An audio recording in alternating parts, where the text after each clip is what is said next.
episode of Varsity Views Inside the Huddle edition. I'm Jax Gregory. And I'm Darien Jackson. And today we have a very special episode. This is week 1 of the high school football playoffs here in Ohio. That's crazy. I don't know how many of these we're going to be doing, y'all, so y'all got to catch up and stay tuned. But we're only going to do 3 games in our games of the week as it's the playoffs. So in the first round, there was kind of a lot of blowouts, but hey, man, teams was getting their job done. They came to win. They ain't come to let another team score on them. They was putting in work. But starting off with that, we're going to game number 3, the Strongsville versus Medina game. It was a very interesting game at the start. Yeah, first quarter, Medina only managed to get 7 points on the board. You know, not what we're used to with the Medina offense. You know, Dan Stoddard is a built different man in high school right now. So, you know, you expect them to get out to a big lead against the Strongsville team that was 3-7 during the season, but it's playoffs. Playoffs will always be different no matter what sport, whether it's high school, college, pros. Like, there's always going to be upset games, and the way you play in the regular season is not the way you play in the playoffs because at least you have time to actually scout a team. Yeah. I think, is it? They No, it's a week still. Is it still a week? It's still a week, yeah. But it's a team that I believe they've already seen they earlier in saw the year already. Week 5. So, so you already know what this team is capable of. Yeah, and in that second quarter, Strongsville would tie it up at 7. Yeah, but it don't mean nothing when Medina can come right back and just get another touchdown, and they go up 14-7, and that's pretty much how the half would end. But when you coming into the game, and it's a playoff game, you're Medina playing Strongsville, you're only up by a touchdown going into the half. It's like anything could still happen. Like, this is still a winnable game for Strongsville, and I think Medina knew that. Oh, yeah. And they came out of the half and just said, let's not even make this let's not make this a game. Let's not even make this a question. Second half, Medina just put it away. He said they just put it away. I mean, they would just score. And let's be honest, they ran the tables up. Medina would end up winning this game 42-7 over Strongsville, ending Strongsville's season, and Medina moves on. Next week they'll be playing Wadsworth, which will be a great game.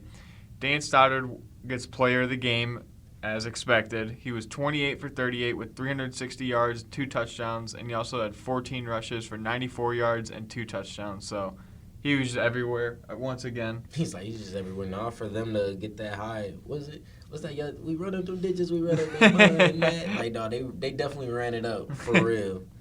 But if you want to learn more about this game, go to keonsports.com and look for the author Cole McDaniel, who wrote a great article on the game. Coming in at game number 2, we have a school I've never heard of before, and it's a school of a person's name.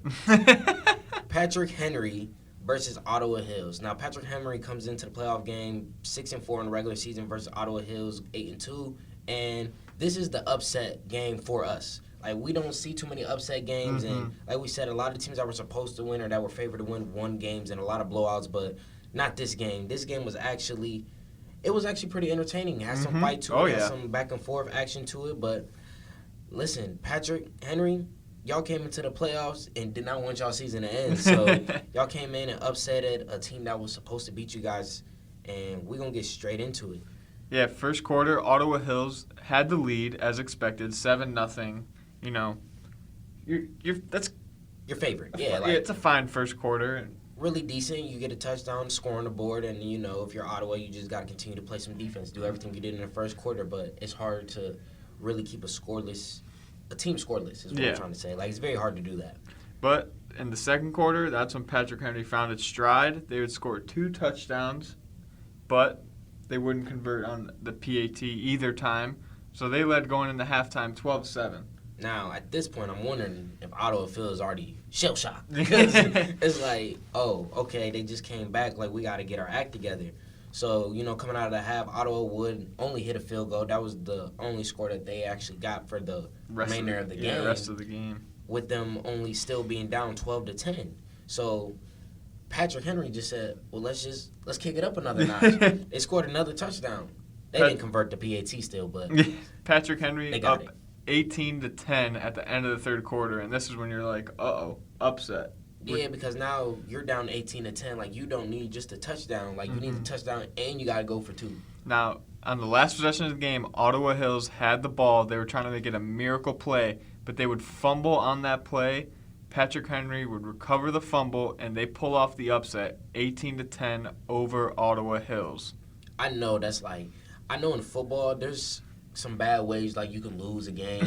But I feel like the two is either like you throw an interception or you fumble.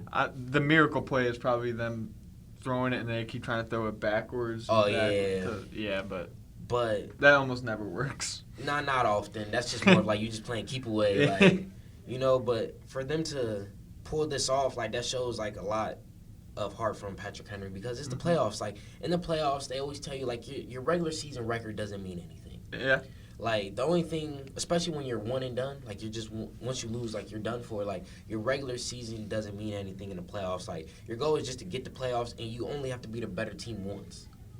And today, not today, but that day, that Friday, Henry, Patrick Henry was the better team over Ottawa, who again was favored to win. They only had seen 2 L's on the season, 8-2, a successful season at that, versus a team that just made it over 500, being 6-4. So that's good work from Patrick Henry, man. They came in knowing they were the underdogs, but they wasn't gonna let that faze them. Yep, and they got help from their quarterback Nash Meyer, who had 2 rushing touchdowns, and he also threw a passing touchdown. So Nash Meyer, shout out you.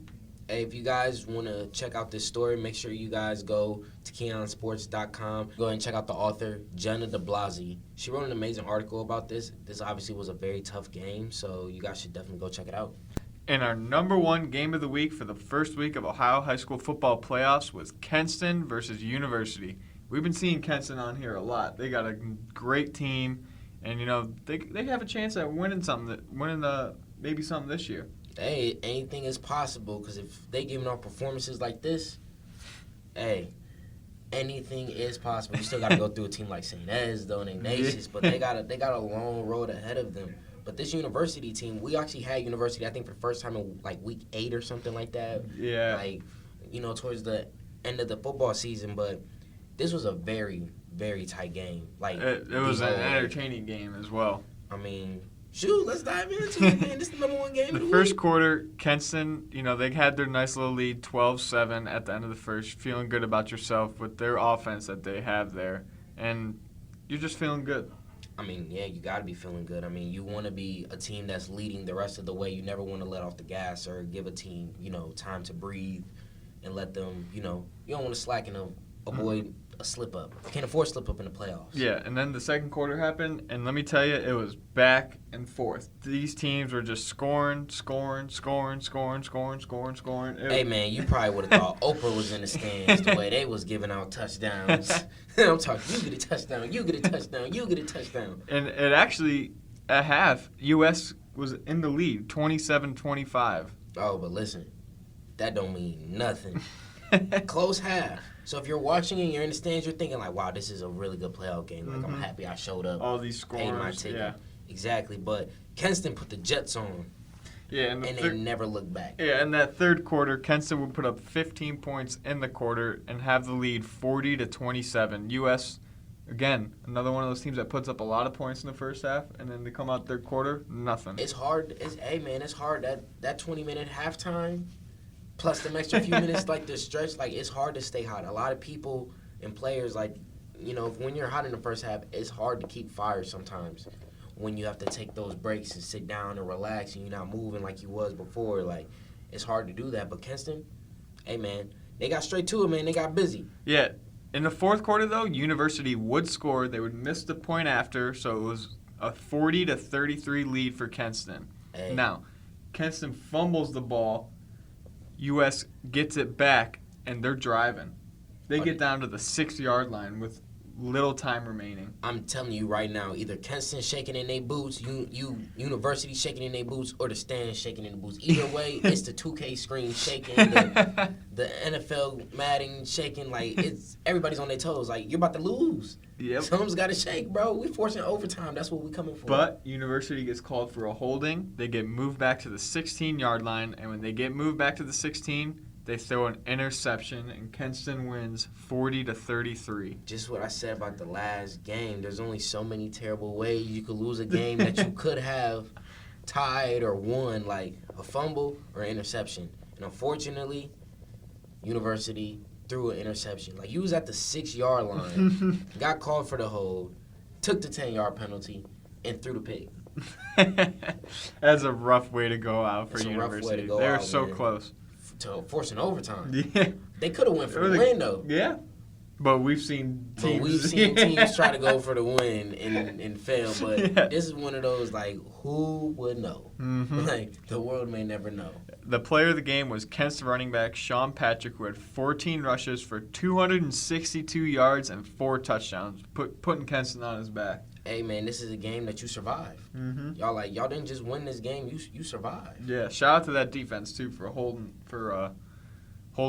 University on that last play. Yes, man. You know, you in high school, man. This is make or break right now, man. You got seniors on that team. Like, there's seniors every year, you know, so you never always want to go out there and fight for your bro. Exactly. If you'd like to learn more about this game, go to KeonSports.com and look up the author Jeff Sabo. He wrote a great article. He saw a great game, so go look at that for us. Man, that's our first playoff coverage. Mm-hmm. It's pretty decent selection of games. Yeah. But with that, we'll be moving on to our player of the week. And this week, we just said his name, Kent's the running back, Sean Patrick, 14 rushes, 262 yards, and 4 touchdowns. I mean, willing your team to a playoff win like this, getting all these touchdowns, great job, Sean Patrick. Way to do what you got to do to win, bro. That's what we do. That's what players do, man. You gotta put your team on your back sometimes. But with that about wraps up our episode today. Be sure to go on Facebook, follow our Varsity Views page, and then go on Instagram and follow varsity_views. We'll be back next week with more Week 2 playoff coverage. I'm your host, Jax Gregory. And Jackson. That was Varsity Views inside the Huddle.